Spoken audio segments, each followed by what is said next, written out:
এক বুজুর্গ আল্লাহর বান্দা দুই মুরিদের হাতে দুইটা মুরগি দিয়া বলে, ও মুরিদ, দুইজনে দুইটা মুরগি নিয়ে চলে যাও।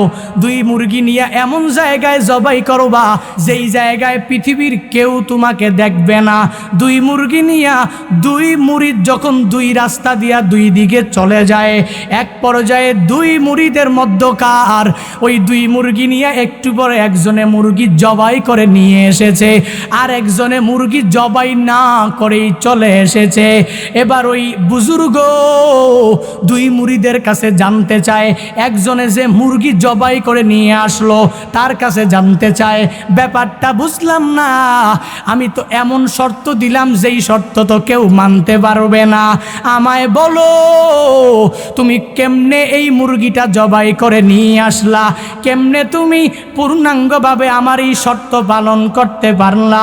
ওই বুজুর্গকে মুরিদ ডাক দিয়া বলে, বুজুর্গ আমার, আমি যখন এই মুরগিটা নিয়ে এক চার দেয়ালের আড়ালের মধ্যে চলে গেলাম, ওই জায়গায় যাওয়ার পরে এমন হলো যে দুনিয়ার কেউ তো আমাকে দেখতেছে না, আমি আমার এই মুরগিটা ওই জায়গার মধ্যে জবাই করে ফেললাম, জবাই করে আমি আপনার কাছে নিয়ে আসলাম। একজনে মুরগি জবাই করে আনলো, বুজুর্গ প্রশ্ন করলে উত্তরও দিয়া দিল। আরেক বুজুর্গ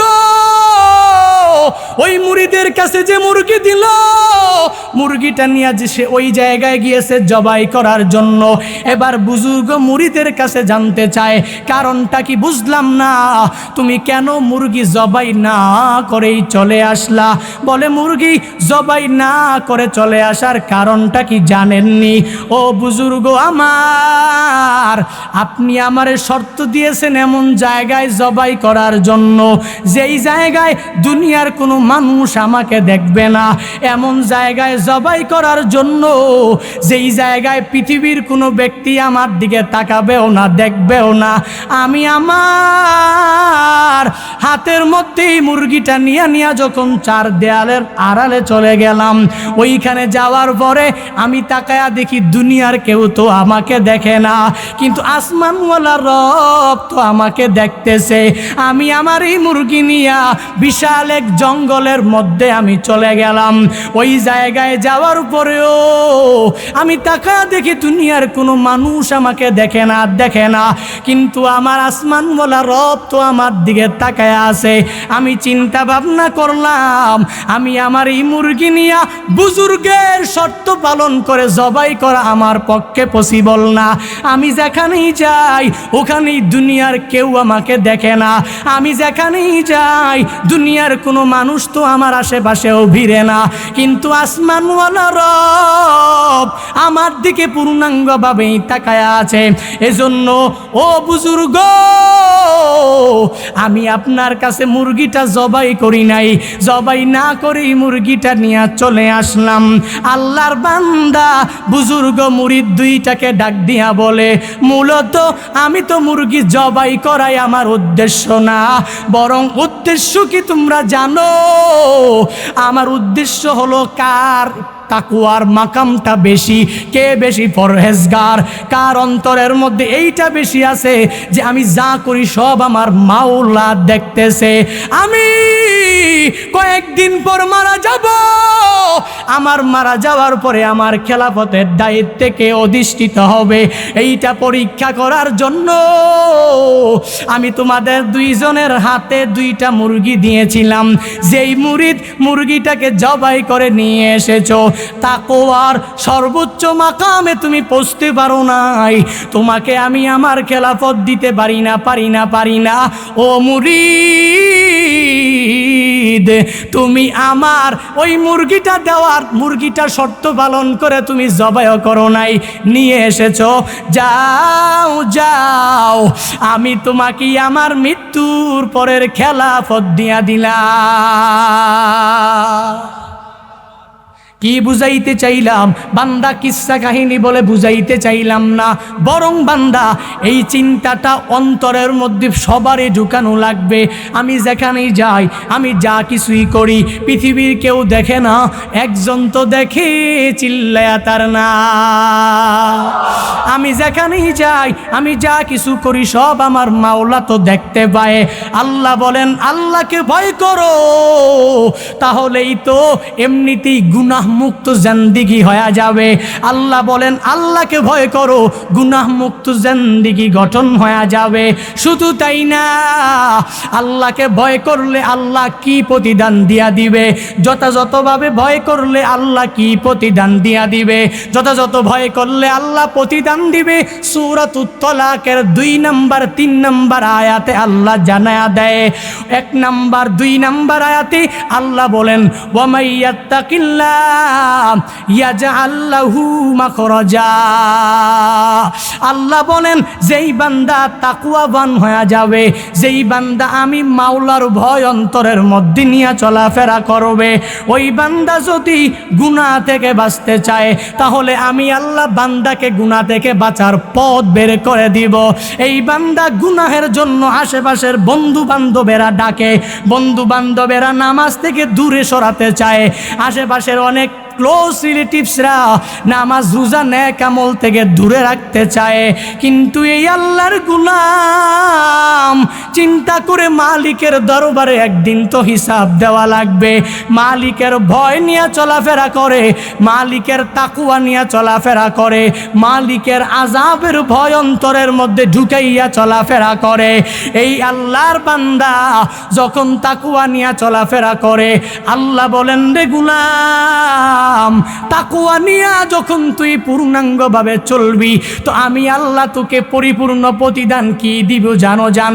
সূরাতুত তালাকের 2 নম্বর আয়াতের মাধ্যমে তাকওয়া বান্দার প্রতিদান আল্লাহ ঘোষণা করে। বান্দা তোর গুনাহ করতে মন চায় না, কিন্তু কিছু কিছু মানুষ গুনাহের দিকে তোকে জড়াতে চায়। তুই যদি তাকওয়া নিয়া চলতে পারো, আমি আল্লাহ তাকওয়া নিয়া চলার কারণে পথ বের করে দিব। ইউসুফ আলাইহিস সালাম এমন কোন বান্দা নাই যে জানে না, জুলাইখা ইউসুফ নবীকে 7টা দরওয়াজা তালা মারিয়া যখন জেনার প্রস্তাব দিয়া দিল, জেনা করাই লাগবে, আর ইউসুফ নবী তো জেনা করবে না। কারণ কি? ইউসুফ নবীর অন্তরে ভয় আছে কার? ইউসুফ নবী তো জেনা করবে না, ইউসুফ নবী জেনার প্রস্তাবে রাজিও হবে না। জুলাইখা 7টা দরওয়াজা লাগায়া দিল, 7টা দরওয়াজা অনেক মজবুতি দরওয়াজা, তালা লাগায়া দিল। ইউসুফ নবীর পক্ষে তো খোলা সম্ভব ছিল না, চাবিও নাই, খুলতেও পারবে না। ইউসুফ নবী তো আল্লাহর দরবারে ডাক দিয়া বলে, হে মালিক, ও আল্লাহ, জুলাইখা যে আমাকে জানার প্রস্তাব দেয়, আল্লাহ তো জানে, পূর্ণাঙ্গভাবেই তো জানে। আর আল্লাহকে যেই বান্দাই তো ভয় করবে, প্রতিদান হিসাবে আল্লাহ গুনাহ থেকে বের হওয়ার পথ বের করে দিবে। ইউসুফ নবী আল্লাহর উপরে ভরসা করে দৌড় দেয়, 7টা দরওয়াজা মজবুতি দরওয়াজা খুলে যায়, তালাগুলো খুলে যায়। কেননা আল্লাহ তো বলে ওয়া মাইয়াত্তাকিল্লাহ ইয়াজআল লাহু মাখরাজা। আল্লাহকে যদি পূর্ণাঙ্গ ভয় করার মতো ভয় করতে পারো, তাহলে কি ফায়দা হবে? আল্লাহ তোমার জন্য পথ বের করে দিবে। শুধু তাই না, কেমন পথ বের করে দিবে জানো? ছোট্ট একটি ঘটনা। ফকিহ আবুল্লাহ সমরকন্দি রহমাতুল্লাহ আলাইহি তার জগদ্বিখ্যাত গ্রন্থ তামবিহুল গাফিলিনের মধ্যে ঘটনা এনেছেন। বনি ইসরাইলের এক আল্লাহর গোলাম, এই আল্লাহর বান্দা টুকরি বিক্রি করে কোন রকম তার জিন্দেগিটা চালায়, টুকরি বিক্রি করে কোন রকম জীবিকা নির্বাহ করে। এই টুকরি বিক্রেতা টুকরি বিক্রি করার জন্য একদিন যখন বাদশার বাড়ির পাশ দিয়া হেঁটে যায়, বাদশার বাড়ির পাশ দিয়া যখন হেঁটে যায়, তখন ওই বাদশার রানী যে আছে, রানী মার একজন দাসী আছে, ওই দাসী ওই টুকরি বিক্রেতাকে দেখতে পায়। টুকরি বিক্রেতাকে দেখার পরে ওই টুকরি বিক্রেতা এত সুন্দর পর নিজেকে আর ধরে রাখতে পারে নাই। দাসী দৌড়াইয়া রানীর কাছে গিয়া জানায়া দেয়, ও রানীমা, আমি একটা টুকরি বিক্রেতা দেখেছি, পাশ দিয়া হেঁটে যায়, চেহারা এত সুন্দর, আমি এত সুন্দর চেহারার মানুষ আর পৃথিবীতে দেখি নাই। ওই রানীমা বলে, তুমি যাও যাও, ওই লোকটাকে খবর দিয়া তুমি আমার কাছে নিয়ে আসো। দাসী রানীমার কথা তো পূর্ণাঙ্গ শুনাই লাগবে। ওই রানীমার কথা শুনিয়া ওই টুকরি বিক্রেতাকে যখন তার কাছে আনলো, আনার পরে টুকরি বিক্রেতা বুঝতে পেরেছি রানীমার হাব ভাব বেশি ভালো না। এই রানীমা তার সাথে খারাপ কাজে লিপ্ত হইতে চায়, এই রানীমা তার সাথে খারাপ আচরণে লিপ্ত হতে চায়। আল্লাহর গোলাম মালিকের দরবারে মনে মনে মনে মনে কানেকশন লাগায় আর আল্লাহর কাছে বলে, হে মালিক, এই গুনাহ থেকে তুমি আমাকে বাঁচাইতে পারো। ও আল্লাহ, এই গুনাহ থেকে তুমি ছাড়া কেউ আমাদেরকে বাঁচাইতে পারবে না, কেউ আমাকে এই রানীমার হাত থেকে বাঁচাইতে পারবে না। মনে একটা বুদ্ধি চলে আসলো। আল্লাহ তো মনের মধ্যে বুদ্ধি বান্দারে দিয়া দেয়, বলে, ও রানীমা, আমি অজু করা লাগবে, আমারে ছাদের উপরে একটু উঠতে দাও। ওই ছাদের উপরে উঠি আমি অজু করব, অজু বানায় আবার তোমার কাছে চলে আসব। রানীমা বলে, যাও যাও, ছাদ থেকে তো লাফ দিয়া পরে মরতেও পারবা না, তাহলে অসুবিধা নাই, ছাদের উপরে তুমি চলে যাও, অজু করে আবার রুমের মধ্যে আমার রুমেই চলে আসবা। এই আল্লাহর গোলাম ছাদের মধ্যে যখন উপরে উঠিয়া যায়, ছাদের উপরে উঠিয়া তখন তো মালিকের সাথে কানেকশন লাগায়। এতক্ষণ সাথে ছিল রানীমা, এতক্ষণ সাথে ছিল দাসী, কিন্তু এখন কেউ নাই। কিন্তু বান্দার তো একজন আছে, চিল্লায়া বলো তার না। মালিকের দরবারে বলে, হে মালিক, 70 বছর আমি তোমার নেক আমল করেছি, আমি ইবাদত করেছি, কোনো গুনাহের কাজে আমি লিপ্ত হই নাই। ও আল্লাহ, আজকে যদি এক রানীমার কারণে আমার জিন্দেগীর সব নেক আমল বরবাদ হয়ে যায়, না না না, আমি মেনে নিতে পারবো না, পারবো না, পারবো না। ও আল্লাহ, তুমি তো ওয়াদা দিয়েছো আল্লাহকে ভয় করলে পথ বের করে দিবে। এরে নবীর আশিক, আল্লাহ তাআলা তো এই বান্দার কার্যকলাপ দেখিয়া আল্লাহ বলেন, এর জিবরাইল, যাও যাও, তোমার তো 600 ডানা আছে, এই ডানা গিয়া ওই ছাদের উপর থেকে মাটি পর্যন্ত বিছায়া দাও, আমার এই বান্দার যাতে কোনো রকম ভাবে গুনাহে লিপ্ত হতে না হয়। যাও জিবরাইল, মালিকের আদেশ মানিয়া মানিয়া মানিয়া মানিয়া এক পর্যায়ে জিবরাইল আসিয়া যখন 600 ডানা বিছায়া দেয়, এই বান্দা ছাদের উপর থেকে জিবরাইলের 600 ডানা দিয়া নিচে নেমে যায়, গুনাহ থেকেও এই বান্দা বেঁচে যায়। নারায়ে তাকবীর।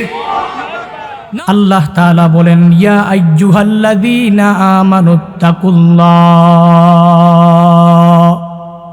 আল্লাহ বলেন, হে ঈমানওয়ালারা, হে বিশ্বাস স্থাপনকারীর দলেরা, ইত্তাকুল্লাহ,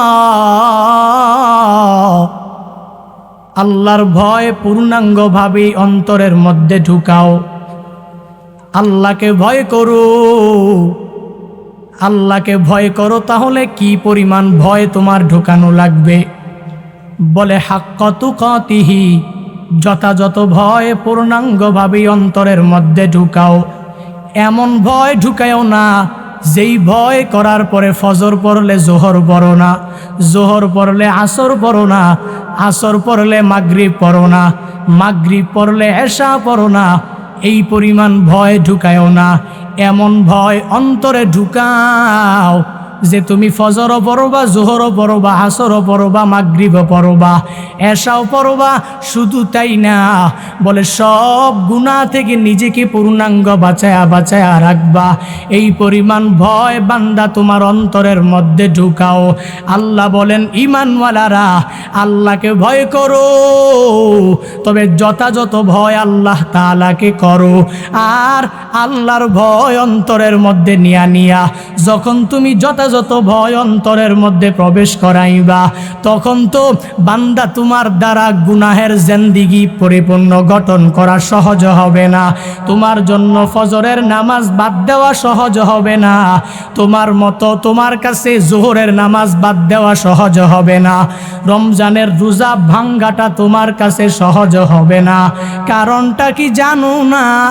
কারণ তোমার অন্তরের মধ্যে তো মালিকের ভয় পূর্ণাঙ্গ আছে। আর এই মালিকের ভয় কেমন জানো? জানো জানো জানো মালিকের ভয় মানেই তো হলো সমস্ত নেক আমলের মূল। কেননা রহমাতুল্লিল আলামিন তো জানা দিয়েছেন, তাকওয়াল্লাহি রাসু কুল্লি হিকমা। নবী আমার জানা দেয় আল্লাহ তাকওয়া, আল্লাহর ভয়, এটা এমন এক গুণের নাম। যখন বান্দা আল্লাহর ভয় অন্তরের মধ্যে নিয়ে চলাফেরা করবে, তখন বান্দা কোনো নেক আমলও বাদ দিতে পারবে না, কোনো গুনাহের দিকে বান্দাটা ঝুঁকে যাবে না। আর এই বান্দা যখন গুনাহ বাদ দিয়ে দিবে, তখন তো অটোমেটিক্যালি বান্দা নেক আমলগুলো করবে। কারণটা কি? বলে নামাজ বাদ দেওয়া তো সওয়াবের কাজ না, বরং গুনাহের কাজ। রোজা বাদ দেওয়া সওয়াবের কাজ না, গুনাহের কাজ। এর বান্দা এজন্য তাকওয়া অন্তরের মধ্যে নিয়ে তো যেই বান্দাই চলবে, ওই বান্দাই তো আল্লাহর আযাব গজবের ভয় অন্তরের মধ্যে নিয়ে থাকবে। আর আল্লাহর আযাবের ভয় অন্তরের মধ্যে নিয়ে যেই বান্দাই চলবে, ওই বান্দা গুনাহের ধারে কাছেও যাবে না, কোনো নেক আমল বান্দাটা বাদ দিতে পারবে না। এরে আল্লাহর গোলাম, এজন্য তো আল্লাহ ঈমানওয়ালাদেরকে জানায়া দেয়, এরে ঈমানওয়ালাদের দল, আল্লাহকে ভয় করো, ভয় করার মতো ভয় করো। আর মুসলমান না হইয়া কবরে আইসো না, মুসলমান না হইয়া কবরে যেও না, মুসলমান না হইয়া মৃত্যুবরণ করো না, বরং আল্লাহর ভয় অন্তরের মধ্যে নিয়া নিয়া নিয়া বান্দা তুমি চলতে থাকো। কেমন হবে জানো না? একটা দেশের মধ্যে প্রশাসনের লোক অভাব নাই, পুলিশের অভাব নাই, র্যাবের অভাব নাই, আর্মি বিডিআরের অভাব নাই, প্রশাসনিক লাইনের কোনো লোকের অভাব নাই। এই লোকেরা কেন সরকার নিযুক্ত করে রেখেছে? কেন এদেরকে মান্থলি বড় বড় স্যালারিগুলো কেন দেয়? বলে দেশটাকে পরিপূর্ণ শৃঙ্খলার মধ্যে আনার জন্য। কোনো এক জায়গায় বিশাল মুজমা, ওই জায়গায় পুলিশ, র্যাব, আর্মি, বিডিআর দৌড়ায় কেন? বলে যাতে বিশৃঙ্খলা সৃষ্টি না হয়, ওই জায়গা যাতে পূর্ণাঙ্গ শৃঙ্খলা বশত হয়ে যায়, শৃঙ্খলার অন্তর্ভুক্ত হয়ে যায়। এই জন্য তো পুলিশ, র্যাব, আর্মি, বিডিআর নিযুক্ত করে। কারণ কি? যাতে চাঁদাবাজি না করে, যাতে করে চুরি করতে না পারে, যাতে করে ডাকাত কোনো ডাকাতি না করে, যাতে করে সন্ত্রাস কোনো সন্ত্রাসগিরি না করতে পারে। এর বান্দা কি বোঝা যায় জানো? জানো জানো দুনিয়ার মানুষ, দুনিয়ার খারাপ মানুষ থেকে বাঁচার জন্য পূর্ণাঙ্গভাবে প্রশাসনের লোককে কাজে লাগায়, অথচ এই আল্লাহর গোলাম তাকওয়া নিয়ে চলতে পারে না। এই বান্দা তাকওয়ার বয়ান করতে পারে না। আমি তো বলি বাংলার জমিনে তাকায়া দেখো, পুলিশের অভাব নাই, র্যাব, আর্মি, বিডিআরের কোনো অভাব নাই, সেনাবাহিনীরও কোনো অভাব নাই, প্রশাসনিক লাইনেও তো টাকা কোনো খরচ কম করা হয় না। তবুও চোর বাড়ে কেন? তবুও ডাকাত বাড়ে কেন? তবুও সন্ত্রাস বাড়ে কেন? তবুও চাঁদাবাজি বাড়ে কেন? এর একমাত্র কারণ হলো যেই জায়গায় মাহফিল হয় কিছু কিছু মানুষের গা জ্বলে, যেই জায়গায় হুজুর সুন্দর হকের কথা বলে ওই জায়গায় তো কিছু মানুষের পরিপূর্ণ গা জ্বলে ওঠে। তখন তো সে আর এই মাহফিলটাকে ইস্তেকামাত আর কায়েম দায়েম রাখতে চায় না। ওই মাহফিলে প্রশাসনের লোক পাঠায়া বাধা দিতে দেরি করে না। পুলিশের পিছে 1000 টাকা লাগাও, র্যাব, আর্মির পিছে 1000 টাকা লাগাও, যতদিন পর্যন্ত সংসদ থেকে ওই পাতলা পাতলা লোকদেরকে বের করতে না পারবা, ততদিন পর্যন্ত এ দেশ থেকে চোর সন্ত্রাস দূরীভূত করা যাবে না। কওমি মাদ্রাসায় পড়নেওয়ালা, আলিয়া মাদ্রাসায় পড়নেওয়ালা তো 15 বছর 20 বছর পড়াশোনা করে, এরপরে সিয়াসিত্তার এত বড় সাহসটা তার হয় না। তখনও তো সে বলে আমি সিয়াসিত্তার প্রত্যেকটা কিতাব তো মনে হয় পড়তে জানি না, কিন্তু সারা জীবন নর্তকী করে দেশের সর্বোচ্চ মাকাম সংসদের মধ্যে যদি ওই আল্লাহর বান্দি, কি আর বলবো, আল্লাহর বান্দি তো বলাই লাগে, পর্দা নাই, নামাজের খবর নাই, আল্লাহ জানে পড়ে কি পড়ে না, সংসদের মধ্যে একজনের গুণ গাইয়া নিজেকে বড় করার জন্য বলে আমি সিয়াসিত্তা বাদ দেই নাই। তো মিশকাতটা সিয়াসিত্তার ভিতরে কবে ঢুকলো সেটাও তো জানলাম না, বলে আমি সব পারি সব পারি সব পারি। এরে আল্লাহর গুলাম মুরাদনগরের এই জামিন থেকে জুনায়েদ আল হাবিব ছোট মুখে বলে যায়, সামনে মিডিয়ার হাজির, বাংলার জমিনে কাল পরশু ছড়ায়া যাবে আমি জুনায়েদ আল হাবিবের এলেমের বহর নাই, আমলেরও বহর নাই, হেলেমেরও বহর নাই, তবু আমি চ্যালেঞ্জ ছুড়ে দিলাম তুমি মূল কিতাবে পড়া লাগবে না। হে মমতা শুনে নাও, কোরআনের মতো ইবারত আছে, হরকত আছে, সুন্দরভাবে আছে, যদি 2 পৃষ্ঠা সহি শুদ্ধ করে হাদিসের ইবারত পড়তে পারো, খোদার কসম করে এই মাহফিল থেকে বলে যায়, ছোট্ট বয়স থেকে বয়ান করি, মৃত্যু পর্যন্ত আর এই বয়ানের ময়দানে বসবো না। ঠিক কিনা বলো? নারে তাকবীর, নারে তাকবীর। ইসলামের শত্রুরা, নাস্তিকের দালালেরা, নারে তাকবীর। কি বোঝা গেল?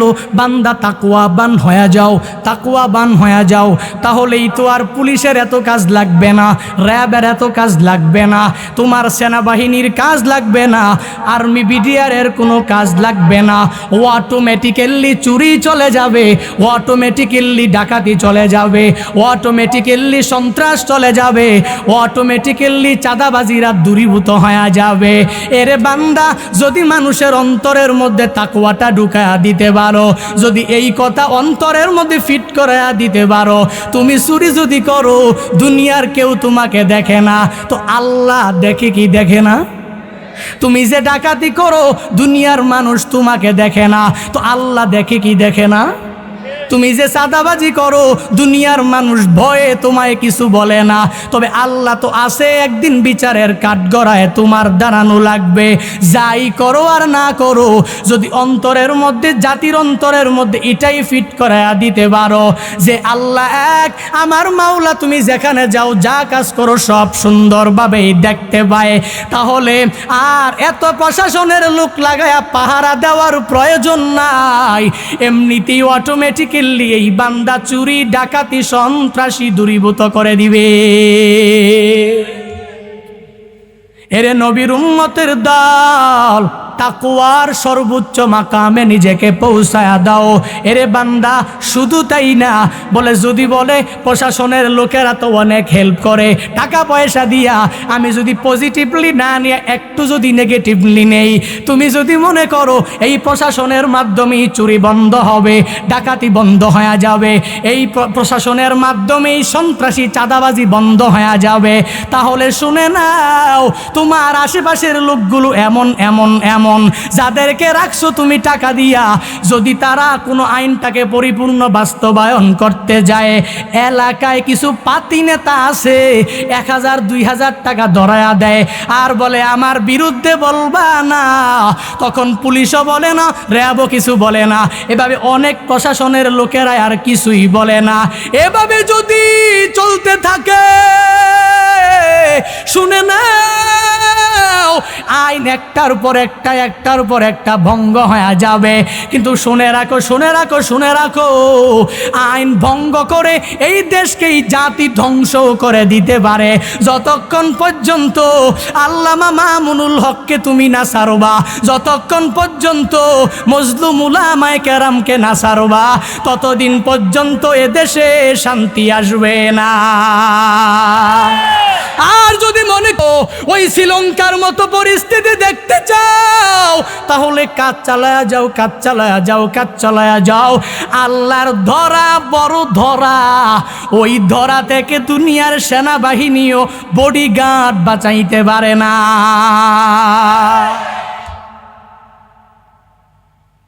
কি লাগবে? তাকওয়া। মানুষের অন্তরের মধ্যে তাকওয়াটা ফিট করে দাও, তো অটোমেটিক্যালি মানুষ ভালো হয়ে যাবে। তো তাকওয়া কেমনে ঢুকাবা? মাহফিল বন্ধ করার মাধ্যমে না চালু রাখার মাধ্যমে? উলামায়ে কেরামকে জেলখানায় আবদ্ধ করার মাধ্যমে, নাকি তাদেরকে মুক্ত বাতাসে ছেড়ে দেওয়ার মাধ্যমে? মুক্ত বাতাসে ছেড়ে দাও, দেখবি এই জাতিকে পরিবর্তন করার জন্য এরাই যথেষ্ট হয়ে যাবে।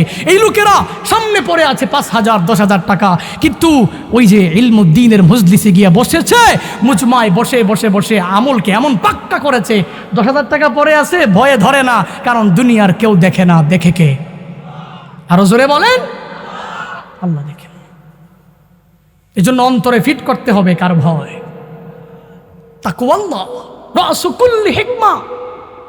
সব তত্ত্ব কথার মূল হচ্ছে তাকওয়া, অন্তরে ঢুকানো লাগবে। এক বুজুর্গ আল্লাহর বান্দা 2 মুরিদের হাতে 2টা মুরগি দিয়া বলে, ও মুরিদ, 2জনে 2টা মুরগি নিয়ে চলে যাও।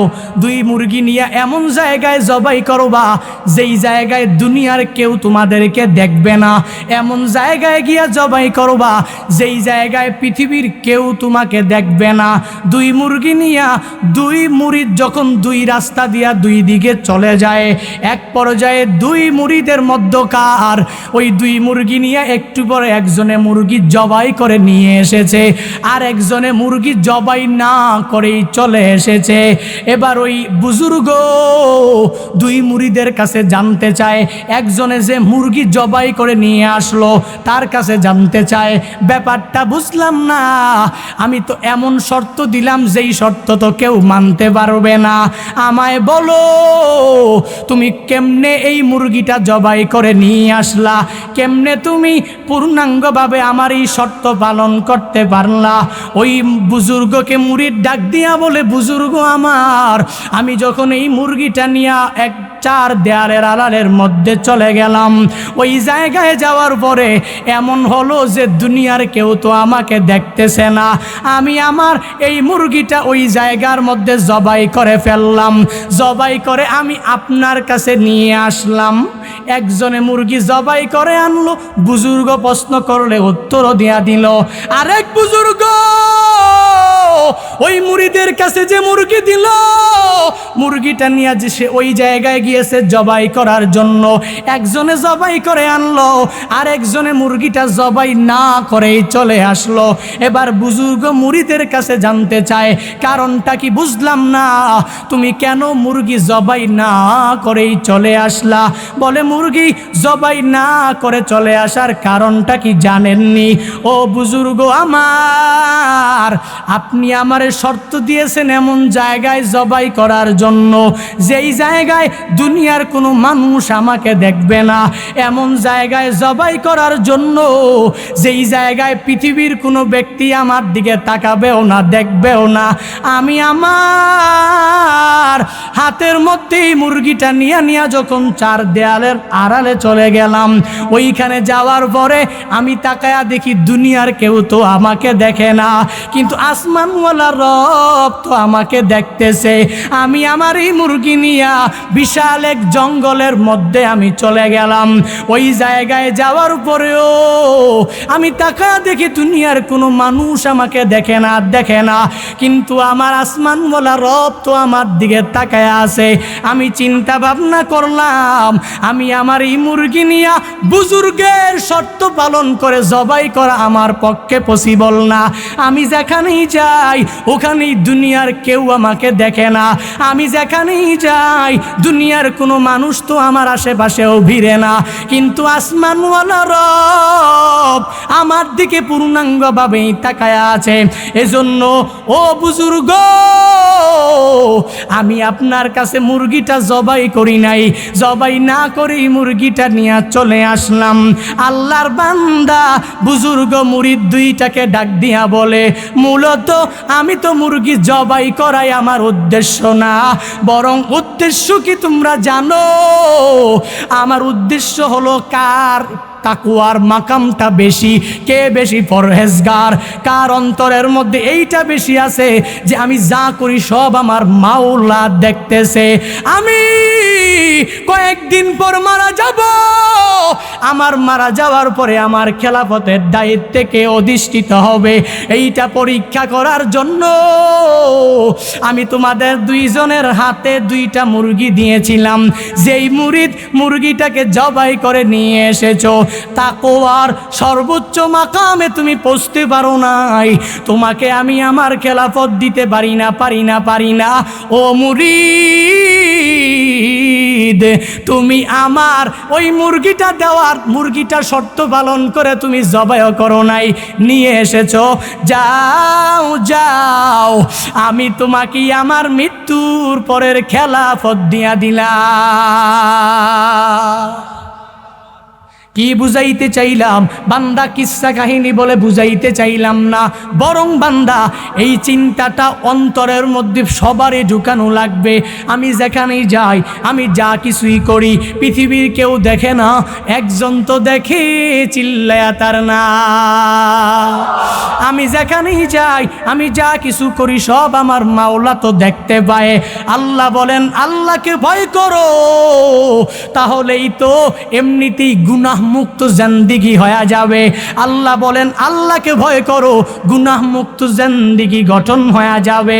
শুধু তাই না, আল্লাহকে ভয় করলে আল্লাহ কি প্রতিদান দিয়া দিবে, যথাযথভাবে ভয় করলে আল্লাহ কি প্রতিদান দিয়া দিবে, যথাযথ ভয় করলে আল্লাহ প্রতিদান দিবে। সূরাতুত তালাকের 2 নম্বর 3 নম্বর আয়াতে আল্লাহ জানায়া দেয়। 1 নম্বর 2 নম্বর আয়াতে আল্লাহ বলেন, ওয়া মাইয়াত্তাকিল্লাহ ইয়াজআল লাহু মাখরাজা। আল্লাহ বলেন, যেই বান্দা তাকওয়াবান হয়ে যাবে, যেই বান্দা আমি মাওলার ভয় অন্তরের মধ্যে নিয়ে চলাফেরা করবে, ওই বান্দা যদি গুনাহ থেকে বাঁচতে চায়, তাহলে আমি আল্লাহ বান্দাকে গুনাহ থেকে বাঁচার পথ বের করে দিব।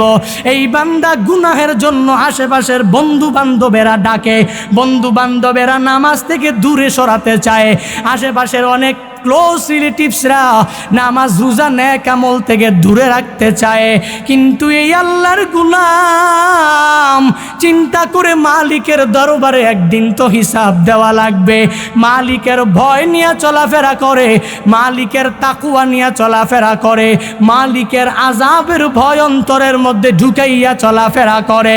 এই আল্লাহর বান্দা যখন তাকওয়া নিয়ে চলাফেরা করে, আল্লাহ বলেন, রে গোলাম, তাকওয়া নিয়া যখন তুই পূর্ণাঙ্গভাবে চলবি, তো আমি আল্লাহ তোকে পরিপূর্ণ প্রতিদান কি দিব জানো? সূরাতুত তালাকের 2 নম্বর আয়াতের মাধ্যমে তাকওয়া বান্দার প্রতিদান আল্লাহ ঘোষণা করে। বান্দা তোর গুনাহ করতে মন চায় না, কিন্তু কিছু কিছু মানুষ গুনাহের দিকে তোকে জড়াতে চায়। তুই যদি তাকওয়া নিয়া চলতে পারো, আমি আল্লাহ তাকওয়া নিয়া চলার কারণে পথ বের করে দিব। ইউসুফ আলাইহিস সালাম এমন কোন বান্দা নাই যে জানে না, জুলাইখা ইউসুফ নবীকে 7টা দরওয়াজা তালা মারিয়া যখন জেনার প্রস্তাব দিয়া দিল, জেনা করাই লাগবে, আর ইউসুফ নবী তো জেনা করবে না। কারণ কি? ইউসুফ নবীর অন্তরে ভয় আছে কার? ইউসুফ নবী তো জেনা করবে না, ইউসুফ নবী জেনার প্রস্তাবে রাজিও হবে না। জুলাইখা 7টা দরওয়াজা লাগায়া দিল, 7টা দরওয়াজা অনেক মজবুতি দরওয়াজা, তালা লাগায়া দিল। ইউসুফ নবীর পক্ষে তো খোলা সম্ভব ছিল না, চাবিও নাই, খুলতেও পারবে না। ইউসুফ নবী তো আল্লাহর দরবারে ডাক দিয়া বলে, হে মালিক, ও আল্লাহ, জুলাইখা যে আমাকে জানার প্রস্তাব দেয়, আল্লাহ তো জানে, পূর্ণাঙ্গভাবেই তো জানে। আর আল্লাহকে যেই বান্দাই তো ভয় করবে, প্রতিদান হিসাবে আল্লাহ গুনাহ থেকে বের হওয়ার পথ বের করে দিবে। ইউসুফ নবী আল্লাহর উপরে ভরসা করে দৌড় দেয়। 7টা দরওয়াজা, মজবুতি দরওয়াজা খুলে যায়, তালাগুলো খুলে যায়। কেননা আল্লাহ তো বলে, ওয়া মাইয়াত্তাকিল্লাহ ইয়াজআল লাহু মাখরাজা। আল্লাহকে যদি পূর্ণাঙ্গ ভয় করার মতো ভয় করতে পারো, তাহলে কি ফায়দা হবে? আল্লাহ তোমার জন্য পথ বের করে দিবে। শুধু তাই না, কেমন পথ বের করে দিবে জানো জানো জানো জানো? ছোট্ট একটি ঘটনা।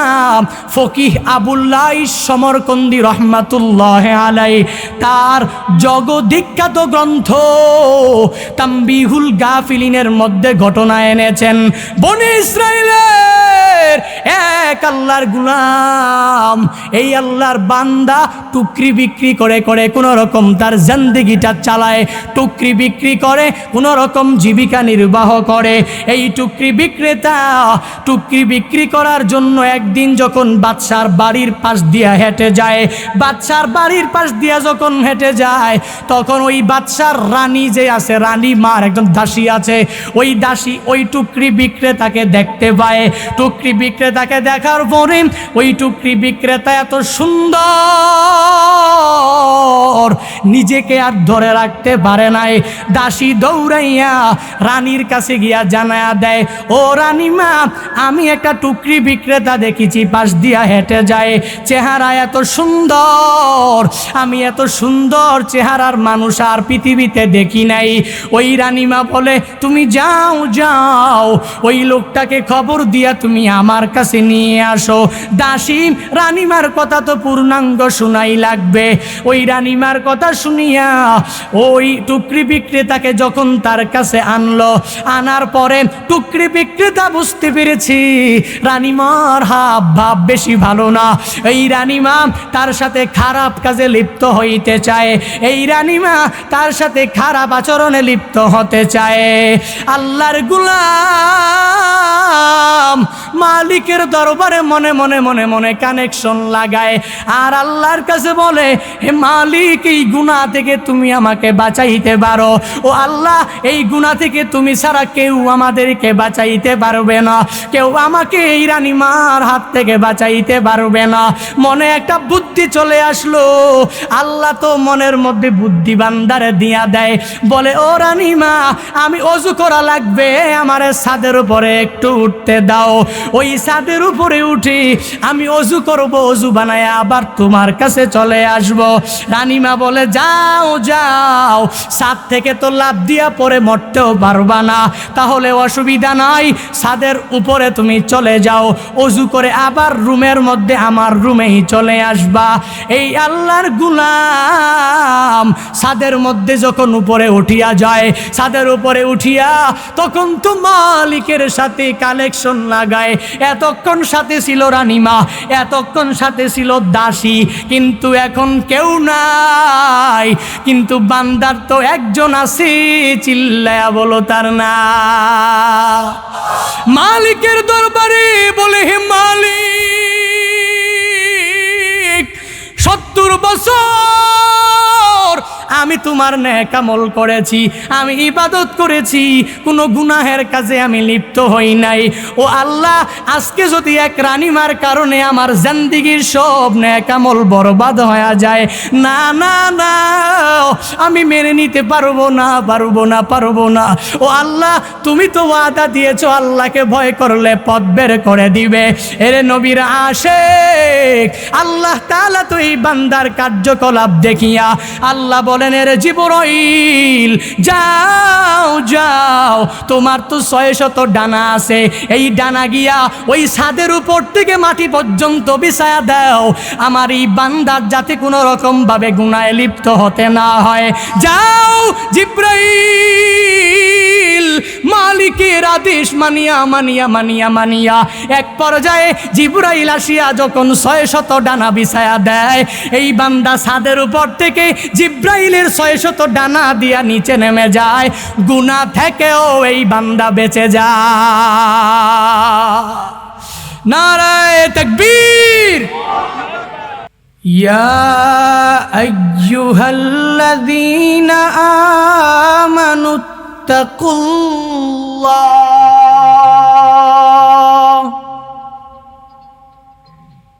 ইত্তাকুল্লাহা হাক্কা তুকাতিহি ওয়া লা তামুতুন্না ইল্লা ولا تموتن إلا وأنتم مسلمون.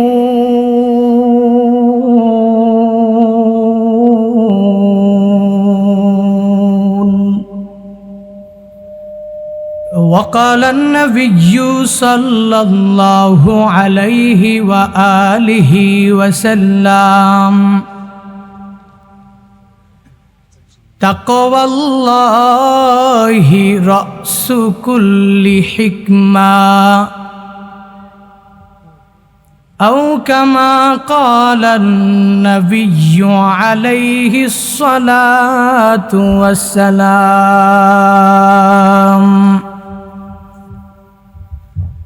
صدق الله مولانا العظيم وصدق رسوله النبي الكريم ونحن على ذلك لمن الشاهدين والشاكرين والذاكرين والحمد لله رب العالمين.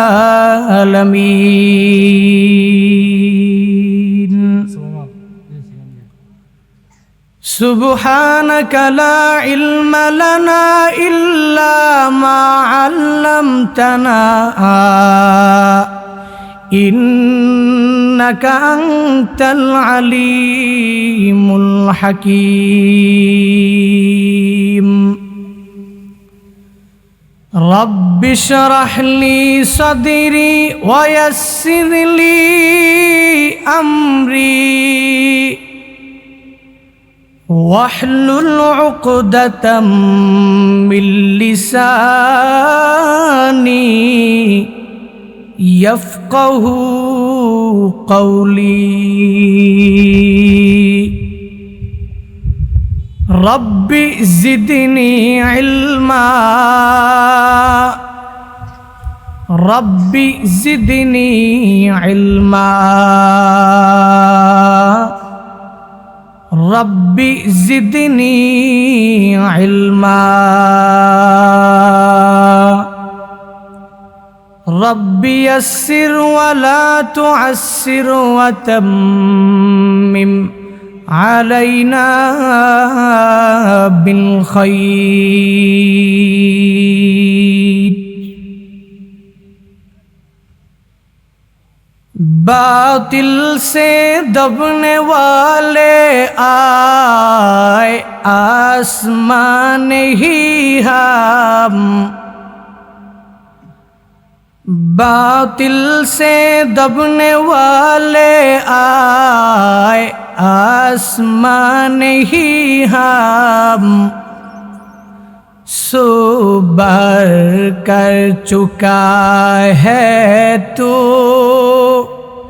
इम्तिहान हमारा, सो बर कर चुका है तो इम्तिहान हमारा. तौहीद की अमानत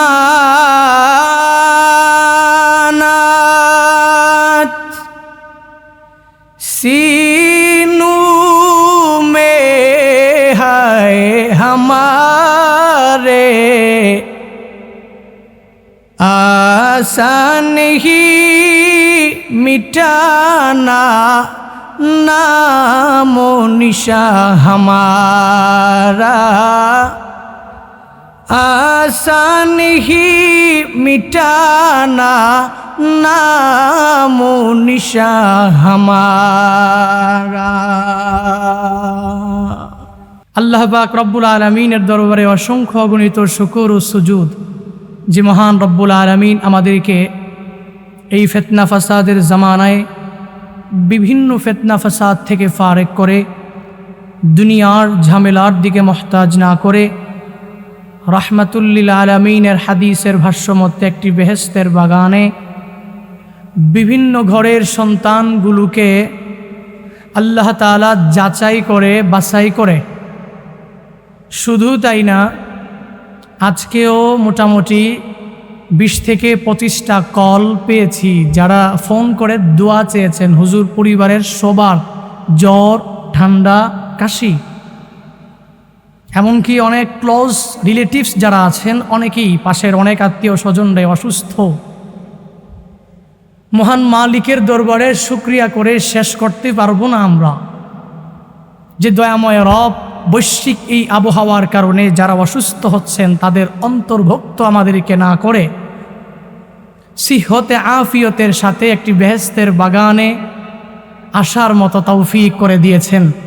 ওই মালিকের দেওয়া জবান দিয়ে, মালিকের দেওয়া শক্তি দিয়ে, মালিকের শেখানো কালিমাতুশ শুকর সকলে প্রাণ খুলে মন উজাড় করে চিল্লায়া সমস্বরে পড়ি আলহামদুলিল্লাহ। আমরা সর্বাবস্থায় প্রশংসা করব কার? আমাদের প্রশংসা পাওয়ার একমাত্র যোগ্যকে। আরো জোরে বলেন, কেন আমরা প্রশংসায় পঞ্চমুখ হব না? কেন? যে মালিক আসমান দিলেন ফ্রি, জমিন দিলেন ফ্রি, লাগবে তোমার উষ্ণ আবহাওয়া তো ফ্রি, লাগবে তোমার শীত ঠান্ডা গরম কি লাগবে তো সব ফ্রি। আল্লাহ যদি মান্থলি কোনো স্যালারি আমাদের পক্ষ থেকে ফেরেশতাদের মাধ্যমে নিযুক্ত করে যদি নিয়ে যেতেন, তাহলে আমার মনে হয় না পৃথিবীর কোনো ব্যক্তি টাকা দিয়া এই নিয়ামতের শুকরিয়া আদায় করতে পারতো। আমার মনে হয় না কেউ পারত, কিন্তু লাগে না তো দেওয়া। আসমান, জমিন, নদী, নালা, খাল, বিল, কত হাজার হাজার নিয়ামত আল্লাহ তাআলা বান্দাকে দিয়েছেন, সব ফ্রি। তো দুনিয়ার মানুষ, একটা মানুষ আর একটা মানুষের প্রশংসা করে কখন? যখন তাকে বিপদের সময় সাহায্য করে, সহযোগিতা করে, তখন ওই ব্যক্তিটা তার প্রশংসায় পঞ্চমুখ হয়ে যায়, তার গুণ অন্যের কাছে গিয়ে বর্ণনা করে, কারণ সে আমার বিপদের বন্ধু। তো বিপদের বন্ধু তো প্রকৃত বন্ধু। এজন্য মৃত্যু পর্যন্ত আমরণ যে কোনো ব্যক্তির কাছে তার প্রশংসায় পঞ্চমুখ হতে দ্বিধা করে না। অথচ কপাল পোড়া মুসলমান, কপাল পোড়া জাতি, যে মালিক এত কিছু আমার জন্য দিলেন, ওই মালিকের প্রশংসায় পঞ্চমুখ হয়ে 5 ওয়াক্ত নামাজ, রোজা, নেক আমলগুলো করতে পারে না। এজন্য দুনিয়ার মানুষ যদি সাধারণ বিপদের সময় সাহায্য করার কারণে আমার প্রশংসায় পঞ্চমুখ হওয়ার মতো ওই রকম হকদার হয়, তো মালিকের দরবারেও তো আমি পরিপূর্ণভাবে ওই পরিমাণ মালিক আমার কাছ থেকে হকদার, যে আমার মালিক আমাকে আসমান দিয়েছেন, জমিন দিয়েছেন, এই সব নিয়ামতগুলো দিয়েছেন, যা আছে ইত্যাদি ইত্যাদি, যা আমি চোখে দেখি, যা দেখি না, সব কিছু তো আমার জন্যই মালিক বানিয়েছেন। তো ওই মালিকের প্রশংসায় পঞ্চমুখ হতে দ্বিধা কেন? চিল্লায়া সমস্বরে পড়ব আলহামদুলিল্লাহ। আল্লাহ আমাদের প্রত্যেককে মালিকের প্রশংসায় পঞ্চমুখ হওয়ার তৌফিক দান করেন। মালিকের শুকর গুজার এক বান্দা হওয়ার তৌফিক দান করেন। আরো জোরে বলেন। দেখেন, স্টেজের মধ্যে যারা আছেন, সামনে যারা বসে আছেন, সবাই আমার থেকে অনেক বড় জ্ঞানী, গুণী, ইলমের দিক থেকে, হিলমের দিক থেকে, আমলের দিক থেকে সবাই বড়। I trust it, I support ইট। আমি পূর্ণাঙ্গভাবে এটা বিশ্বাস করি। আজকের এই প্রোগ্রামে আমার মাগরিবের পরে একটা বয়ান, 11:30টায় সৌদি আরবের লাইভের একটা প্রোগ্রাম, গুরুত্বপূর্ণ 2টাই প্রোগ্রাম, অনেক আগ থেকেই রাখা। তো তো আজকে আমি কেন আসলাম? আমাকে সবাই মহব্বত করেন, সবাই খুব ভালোবাসেন। বাইজিদ বিন হারুন, ওনাদের সাথে পড়াশোনা করেছেন, কেউ বড় কেউ ছোট, তো সব মিলিয়ে মোটামুটি সবার সাথেই একটা আত্মার সম্পর্ক আছে। এজন্য বারংবার বিভিন্ন অজুহাত দিলেও আর না আইসা পারিনি। আরেকজন আছেন নূর মোহাম্মদ ভাই, বেচারা তো ধরছি, আসতেই হবে। তো গুনাহগার মানুষ, আপনাদের সামনে আসলাম কিছু আমলের ইসলাহ করার জন্য, নিজের আত্মশুদ্ধির জন্য এসেছি, আপনাকে না। নিজেরই আমলের অভাব, নিজেরই ইলমের অভাব, নিজেরই হেলমের অভাব। আমি তো মনে করি কোনো কিচ্ছু আমার নাই, তো কেন এখানে এসেছি? এই যে ওনাদের অনুরোধে একটু আসলাম, তো নিজের আমলকে ইসলাহ করব, আপনাদেরকেও কিছু কথা শোনাবো। আল্লাহ আত্মশুদ্ধি করার নিয়তে, ইসলাহের নিয়তে আমাকে কিছু বলবার মতন, আপনাদেরকে শুনবার মতো তৌফিক, ধৈর্য, হিম্মত দান করেন। সকলে পড়ি আমিন। আরো জোরে পড়েন। পবিত্র কালামুল্লাহ শরীফ থেকে একটি আয়াতে কারিমা তিলাওয়াত করেছি। রাহমাতুল্লিল আলামিনের অসংখ্য অমীয় বাণী হাদিসে শরীফ থেকে ছোট্ট একটি হাদিসের অংশ পড়েছি। তেলাওয়াতকৃত আয়াতে কারিমা ও হাদিসে শরীফের ওপর কিছু কথা আল্লাহ আমাকে বলার, আপনাদেরকেও আমলের নিয়তে শোনার তৌফিক দান করেন। আপনারা এখানে এসেছেন আখিরি মুনাজাত দিয়ে বাড়িতে যাব, এই নিয়তেই তো এসেছেন নাকি? ইনশাআল্লাহ সবাই বসে থাকবো, যেহেতু এখন প্রোগ্রামের সিজন না। মাঝে মাঝে কিছু জায়গায় হচ্ছে প্রোগ্রাম, কিছু জায়গায় সুন্দর এই মজমাগুলো হচ্ছে। এই জন্য আমি মনে করি যেহেতু সিজন টাইমে আপনারা সব বক্তাদেরকে পানো না, আবার পাইতে খুব কঠিন, পাইলেও সব জায়গায় মাহফিল, নিজের এলাকায় মাহফিল, নিজের পরিবারে মাহফিল, নিজের গ্রামে মাহফিল, নিজের মসজিদে মাহফিল, তো এই জন্য আর বিভিন্ন জায়গায় দূরে যাইতেও ভালো লাগে না, অলসতা কাজ করে। তো যেহেতু এই সময়গুলোতে সিজন টাইম না, চেষ্টা করবেন প্রত্যেকটা মাহফিলে অ্যাটেন্ড করে কিছু আমলের কথা শুনে বাস্তব জীবনে কাজে লাগাতে পারবেন তো ইনশাআল্লাহ। ধৈর্য সহকারে বসবে। আকাশের পরিবেশ আলহামদুলিল্লাহ ভালো আছে, আমরা দোয়া করি আখিরি মোনাজাত পর্যন্ত আল্লাহ এই রকম রাখুন, আমরা যাতে করে সুন্দরভাবে এই মাহফিলটাকে সফলতার সর্বোচ্চ শিখরে পৌঁছায়া বাড়িতে যেতে পারি। আল্লাহ তুমি তৌফিক দাও। জোরে পড়েন।